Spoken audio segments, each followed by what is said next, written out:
Всем привет, дорогие друзья! Снимаю на мобильный телефон. В общем, произошла у нас такая причина вот с этим данным мотоциклом. Это мотоцикл Урал 74 года выпуска. Не знаю, М6036, наверное, М6736. Точно модель не знаю, тут на шильдике все уже стерто, только год видно. Вот мы видим покрашенный этот шильдик. Видно только то, что 74 года выпуска. В общем, пошла такая ситуация. Ехали спокойно. Раз, бац, двигатель пару раз стуканул, проработал, сильный стук был. И вообще полностью заклинил этот двигатель.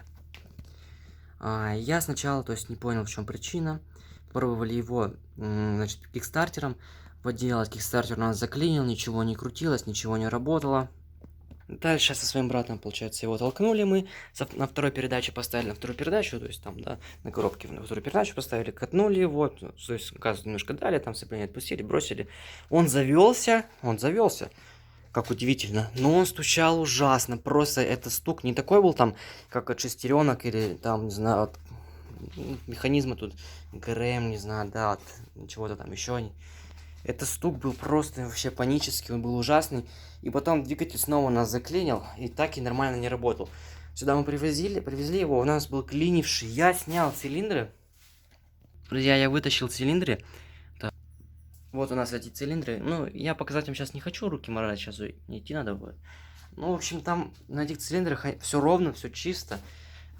Поршни спокойно достались, то есть цилиндр спокойно вынялся, поршень спокойно, то есть там остался, то есть в цилиндрах никакого нету, получается, цилиндры не держит поршень. Ни с этой стороны, ни с той стороны. И снова начал, то есть, крутить киком, опять заклинил, то есть он вообще-то снова не крутился, то есть снова был клинивший. Тогда уже стало серьезно так не смешно. Я подумал, что, возможно, либо тут шестеренки где-нибудь что-нибудь отломалось там, или попало в них, они заклинили, либо подшипники наколебали там, сломались, да, рассыпались все, что-нибудь там попало, может. Ну, друзья, причина оказалась просто банальной и смешной. Мы никогда же не снимали вот сцепление, да, то есть диск сцепления, открутился вот болт. Он просто, то есть, сейчас мы его подкрутили уже. Он выкрутился, вот, наверное, вот до сюда, вот где-то мой палец, да, стоит. Вот до сюда, наверное, где-то выкрутился. И у нас все сломал на коробке. Сейчас, друзья, я вам покажу. В общем, открыл дверь в гараже, чтобы было светло. В общем, подумал, мы что-то решили снять коробку. Ну, причины стало нет на самом деле. А вот посмотрите вот на вот эту дыру. То есть болт раскрутился, и вот тут вот это все просто, вот он везде все тут срезал. Видите, вот это вот все, да? Вот это вот все, вот эту дырку.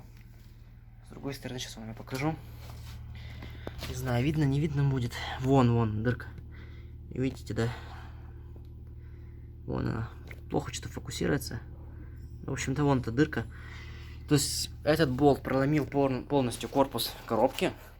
Застопорил двигатель. До такого состояния, что мы думали, что двигатель клинанул. А на самом деле, вот оказался просто болт с диска сцепления, то есть, да, там от маховика. Протаранил коробку и там вовнутрь зашел, то есть, и все, как бы, двигатель застопорился, ни в ту, ни в другую сторону он не крутится. То есть, друзья, не всегда заклинивание двигателя Урала связано именно с клином поршней или механизма там ГРМ, да. То есть, вот банальная причина